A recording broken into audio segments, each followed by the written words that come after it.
তীব্র দাবানলে পড়ছে হলিউড। নিরাপত্তাজনিত কারণে স্থগিত হয়েছে অস্কার, গ্র্যামি, ক্রিটিক্স অ্যাওয়ার্ড সহ বেশ কিছু আয়োজন। থমকে যাওয়া বিনোদন অঙ্গনকে প্রাণ ফিরে দিতেই বিশ্বের আরেক প্রান্তের দেশ আয়ারল্যান্ড থেকে ঘোষণা করা হলো এবারের আসরের Irish film and TV academy অ্যাওয়ার্ডসের মনোনয়ন। কোন কোন সিনেমা আছে এবছরের তালিকায়? Irish film and television academy IFTA হলো আয়ারল্যান্ডের একটি শিল্প সংস্থা, যেখানে চলচ্চিত্র ও টিভি শিল্পীদের অনুপ্রেরণা স্বরূপ পুরস্কার প্রদান করা হয়। এর লক্ষ্য হলো সৃজনশীল বিকাশ ও আইরিশ প্রতিভাবানদের জন্য একটি আন্তর্জাতিক মঞ্চের ব্যবস্থা করা। এখানে মৌলিক ও সৃজনশীল কাজের উদ্দীপনা, শিক্ষা ও নেতৃত্বের চর্চা করা হয়।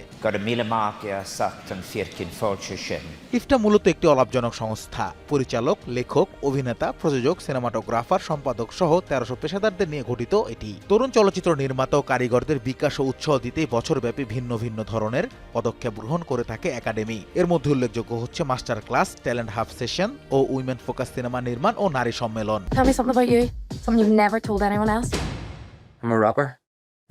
2024 সালের বেশ আলোচিত আইরিশ সিনেমা নিক্যাপ অস্কার ও বাফটা উভয় স্বীকৃতির জন্যই পেয়েছে মনোনয়ন। এটি মূলত একটি মিউজিক্যাল বায়োপিক, যেখানে বেলাফেস্টের র্যাপ ত্রয়ীর গল্প বলা হয়েছে। সিনেমাটি সেরা কমেডি, সেরা চলচ্চিত্র, সেরা পরিচালক ও সেরা অভিনেতা সহ সর্বোচ্চ 17টি বিভাগে মনোনয়ন পেয়েছে।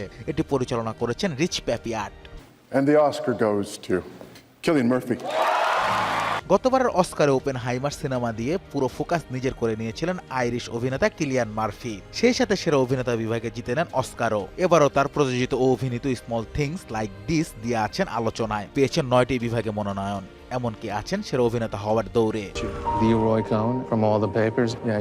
গত বছর বেশ আলোচনায় ছিল আলী আব্বাসি পরিচালিত ডোনাল্ড ট্রাম্পের বায়োপিক দ্য অ্যাপ্রেন্টিস। বহুল আলোচিত ও প্রশংসিত এই সিনেমাটি পেয়েছে 4টি বিভাগে নমিনেশন। আইরিশ কোম্পানি টেইলর ফিল্মসের সহ প্রযোজনায় নির্মিত হয়েছে এটি। এদিকে ডিজনি প্লাসের মিনি সিরিজ সে নাথিং পেয়েছে 10টি ভিন্ন ভিন্ন বিভাগে মনোনয়ন। আয়ারল্যান্ডে বেশ আলোচিত ও প্রশংসিত হয় সিরিজটি। এরপরে 8টি মনোনয়ন নিয়ে দ্বিতীয় স্থানে আছে টিভি সিরিজ ব্যাড সিস্টারের দ্বিতীয় কিস্তি। এবছর আইরিশ একাডেমি পুরস্কারের জন্য সংক্ষিপ্ত তালিকা প্রকাশ করা হয়েছে। মনোনীতরা ক্যামেরার সামনে এবং পেছনে দক্ষতার প্রমাণ দিয়েছে। প্রতিভা বিকাশে এই আয়োজন অবিশ্বাস্য একটি প্রদর্শনী, যেখানে যোগ্য ও সৃজনশীল প্রতিভাদের প্রমোট করা হয়। বিশ্বের বিভিন্ন প্রান্তে ছড়িয়ে আছে আইরিশ প্রতিভা। তাদেরকে পুরস্কৃত করতে পেরে আমরা বেশ গর্বিত, এমনটাই জানান সংশ্লিষ্টরা। আগামী 14 ফেব্রুয়ারি ডাবলিন রয়্যাল কনভেনশন সেন্টারে ঘোষণা করা হবে বিজয়ীদের নাম। Anas Imran, showbiz tonight.